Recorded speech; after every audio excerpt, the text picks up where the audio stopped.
All right, welcome back to a special edition of Around the SEC. I'm here with Jake Crain. We're going to talk a little SEC football today. Coming up on the season, who says May's too early to talk SEC football? Nobody. That's who.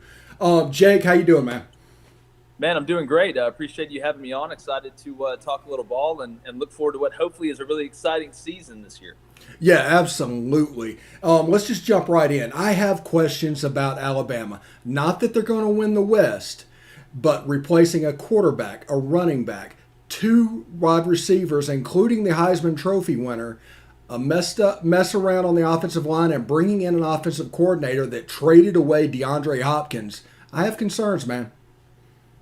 And listen, logically those are valid points. I just look at what Nick Saban's built there. The early enrollees they brought on this offensive line class, it's as good as it gets. Now, it may take them a little bit to get their feet wet on offense. I think defensively they're going to be a whole heck of a lot better than they were last year. People don't realize going into last year, they lost like 85% of their pass rush. They got guys like Will Anderson back. You look across that defensive line. Offensively, with Bill O'Brien and Bryce Young, I think that's a very interesting fit. I wonder how much they're going to use Bryce Young's legs. I think they lose an SEC game this year, but I think they do win the West. And Alabama, the reason Nick Saban has so much success outside of being an unbelievable recruiter is he's an unbelievable structurer of the roster. They never tend to lose too much at too many important spots, and they always have great players. They develop talent. You don't see a ton of guys leaving there. So while they won't be nearly as dynamic as they were last year, they're unbelievably talented, and they're adding in the portal. Henry To'oTo'o from Tennessee is huge for that defense. Jack Martin's the best punter in the country. So Alabama, they're going to be right there. Yeah, and I do have concerns about Bryce Young, not because of talent, because he's a little slight guy. And last year, in years past, Tua played the whole fourth quarter and part of the third quarter. Mac Jones played the whole fourth quarter and part of the third quarter. You hardly saw Bryce Young last year. He's going to be fine. He's going to be talented, but there's probably going to be some growing pains.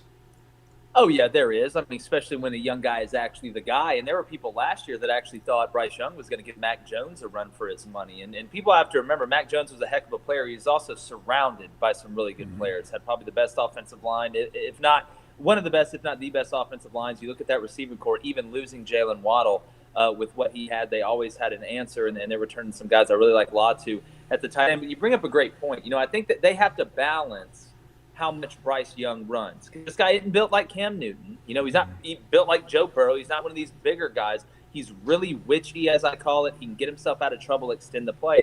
The question is, if you're Bill O'Brien, how much is Bryce Young going to understand? Listen, there's no problem with tucking it and getting three and not trying to put your head down or extend the run to make it 2nd and 5 instead of 2nd and 7 because you can't run him to death. He won't make it through the whole season.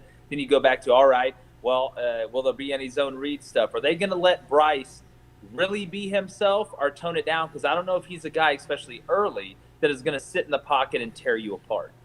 Yeah, and it kind of reminds me a little bit. Actually, I'm going to date myself a little bit of Dexter McCluster at Ole Miss.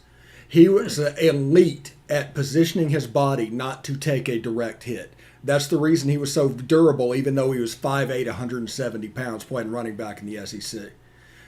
There's a little bit of Bryce Young, and he has to come to grips and terms with that to run the ball in this league. Now I think he's a great athlete. I don't think he's as athletic as Nick Marshall, but it's kind of that line that Auburn had to walk with Nick Marshall, who's a guy who ran the ball a lot, but was able to avoid contact. He knew when to get out, knew when to say when. That's why he was able to make it through the whole year, and that's a recipe I think you'll see Alabama use. My question is, with the backups behind him, if something were to happen to Bryce Young, Paul Tyson's a totally different quarterback than Bryce Young is. So how does that affect your offense? How does that affect your play calling? It's going to be interesting to see how Bill O'Brien handles that. And I'm a huge Brian Robinson fan. I'm looking forward to seeing him as the guy. And there's a chance for them to be dynamic, but Lane Kiffin and Ole Miss come into Tuscaloosa week 4. There's a chance to get them. Well, Lane's so good offensively, and he's one of the guys that Nick Saban will tell you he's a problem because he's been at places with Nick Saban. He knows what those defensive guys are looking for. He knows the adjustments. He's got really good feel as a play caller in him. And listen, Lane gets a lot of credit, but I like Jeff Levy as well a lot too, the OC there. Those two have great rapport. I think that between Matt Corral, Lane Kiffin, and Jeff Levy, that's the best relationship and chemistry there is between a quarterback, a head coach, and offensive coordinator. But the question is, can they stop anybody? I know they've added some personnel on defense. They didn't have anything last year. But one of the most glaring stats of last year is that if Ole Miss didn't even put a defense out there against Alabama, they'd only given up 20 more yards. So you got to be able to stop them because we know Lane's going to score. And if they're able to, it can be a heck of a game. Hugh Freeze did it with Bo Wallace. Yeah, and last year defensively was kind of an aberration because you had no spring, a shortened fall, and all the COVID stuff coming in, and Alabama coming in week 3, Florida week 1. There was going to be a problem at the beginning of last season. They bounced out of it pretty well with the top 10 win in the Outback Bowl. But let's move on to Florida. Speaking of which, Emory Jones. I think the biggest trap that Dan Mullen has to deal with is the success of Kyle Trask. Emory Jones is not that type of quarterback. If he tries to force the Kyle Trask system on him, it could go wrong. Yeah, well, it's funny. Emory Jones is really more of the type quarterback that Dan Mullen's used to. If you kind of go back through that he's used to operating with. You talk about losing a lot at Alabama. Look at what Florida lost offensively. I mean, you lose Pitts. You lose Kadarius Toney. You lose Grimes. You lose Kyle Trask. They're having to replace some guys offensive line. I don't think Emory Jones can throw them to wins. I got Florida actually taking a step back. I think Dan Mullen is on his way out of college football into the NFL. He's just looking for the first time to hit that eject button and get out of the plane. Yeah, it kind of feels that way as well. Let's move off the road to Athens. And one thing that I hit Corey Burton, who's on your network from time to time, he comes on the show, is will Kirby Smart take his thumb off the offense enough for them to be successful? Will he be okay giving up 24 points instead of 14? Yeah, I think they get over the hump this year. I got Daniels and Todd Monken. And if you look, it's kind of funny. Kirby Smart worked for Nick Saban for a while. He has that blueprint. There was that old mindset of thinking we're going to run the ball, play action pass, play great defense, win the field position battle, not turn the ball over, and we're just going to be better than you. And for a while in college football, you go back to the LSU, the 9-6 games, and when Bama was beating people 24-3 and 20-0. And not giving up any points. That's not the way the game is nowadays. And Nick Saban evolved from that. Speaking of Lane Kiffin, decided, hey, we got to score points to win. And he started to trust the OC and the quarterback a little bit more as it went down the road. And I think you're seeing Kirby Smart this year with Todd Monken and JT Daniels. I know they lost Pickens, but they've recruited really well. You look at Blaylock, you look at Burton, you go down the list of the athletes. Darnell Washington is an absolute monster at tight end at 6'7", 280, what is it? And he's built like a Greek god. But physically, that Georgia team is different as well. But no, I think they're going to open it up. I think you're going to see Georgia take shots early, which keeps the defense honest. No more will it be, hey, we're going to load the box against Georgia, try and stop the run and let them throw to beat us. Now you have to defend every blade of grass, and when you have those type athletes, you're going to score a lot of points, and that's the difference right now between Georgia getting over that hump. Because don't forget, Georgia's led at halftime against Alabama, I believe, the last 3 games and hadn't been able to finish it. What does that mean? They're losing the battle of adjustments. When you're more balanced on offense, it's harder to make those adjustments, therefore letting you score more points throughout the course of the game as opposed to when you're on script early. All right. Let's go across to the SEC West a little bit. Texas A&M. Kellen Mond gone. They are improved talent-wise all over the field, but it's down to a new quarterback. What are you hearing over there? Well, it's been between, freshman phenom Haynes King or the young guy, I believe he may be a sophomore now, and Calzada, who's actually from the Atlanta area here in Georgia. And they're 2 different quarterbacks. And I'll say this, I thought Kellen Mond was a great college quarterback, but I don't think Jimbo trusted him late in games to throw the ball, and they didn't have to with that offensive line. If you watch, you go back, there were times where they said, listen, we're just going to be a python and squeeze you to death in the fourth quarter, and they were good enough up front to do it. I actually think you bring in a guy like Haynes King, if he's the starter, you open that offense up a little bit more. They could be even more dangerous offensively. They return Spiller. Damian Craig's one of the best wide receiver coaches in the league. What he was able to do with that group last year with the opt-outs and the injuries to still be able to put up the numbers they did was impressive. But I think Jimbo, the offense may be better. Now, Calzada's more of a pro-style guy. He's more experienced. Kind of fits more of who Jimbo is. But Jimbo's been smart enough to be able to adjust. But the biggest difference for Texas A&M is defensively. Typically, Texas A&M hasn't had a problem scoring on offense. You go back to the Johnny Manziel, Mike Evans, go down the list, Kyle Allen, all that stuff. They've had trouble stopping people. Last year, they lead the SEC in defense. They finished with a top 5 recruiting class. They are hell up front on the defensive line. I love Edgerrin Cooper at linebacker. You look at Jalen Jones out at corner, the guys that are returning. I love A&M. Do they have enough right now to usurp Alabama? I don't think so, but Jimbo is really starting to build something in College Station. And if people don't watch out, Texas A&M is going to start rolling even more than just once every 2 or 3 years because Jimbo's built it from the inside out. That's the only way you can compete against teams like Alabama and Georgia in this league. All right, and full disclosure coming up. I served on staff with Ed Orgeron at Ole Miss. I was at Rivals for 10 years, so there's a little bit of history going on with what I'm about to say. I saw a top coaching list that you put out on Twitter today. Oh yeah, brace for impact. Yes.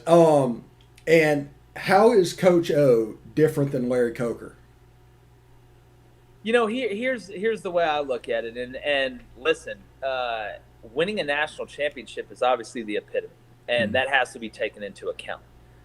But where would you, I tell the people that complain, where would you put Gene Chizik on that list, who won a national championship, went undefeated, then got fired 2 years later? And you've seen that happen multiple times. You bring up Larry Coker, and I think Ed Orgeron's a good coach. I think he is.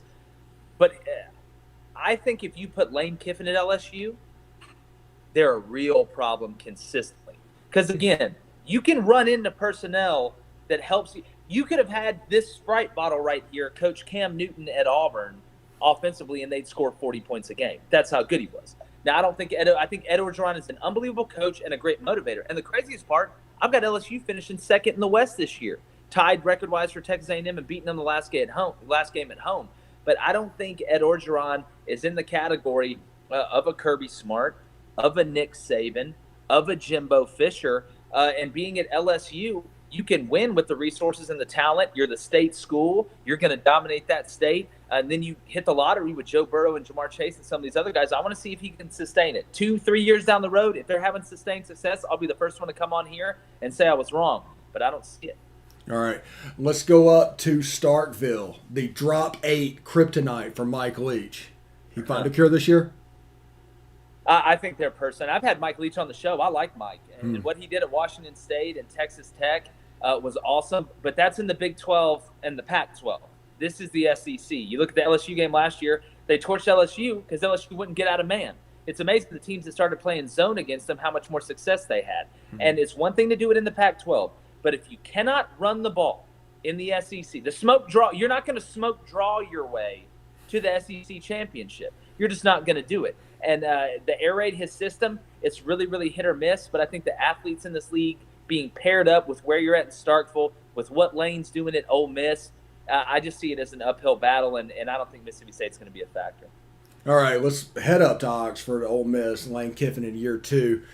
We talked about Matt Corral a little bit. We talked about Jeff Lebby a little bit. And how do you see it going this year in Oxford? They're building. They're building. I think they're going to beat one, maybe 2 teams they're not supposed to beat. I really like their person. I know they lost Elijah Moore, but I like Aboa. I love Braylon Sanders. I love that connection that they have, even in the spring. But Matt Corral, when I drop my top quarterbacks, he's going to be up there very, very high. I think he's got unbelievable feel, not only in the pocket, but outside the pocket. I already talked about the rapport with Lane and Jeff Lebby. I know the one kind of caveat is the offensive line.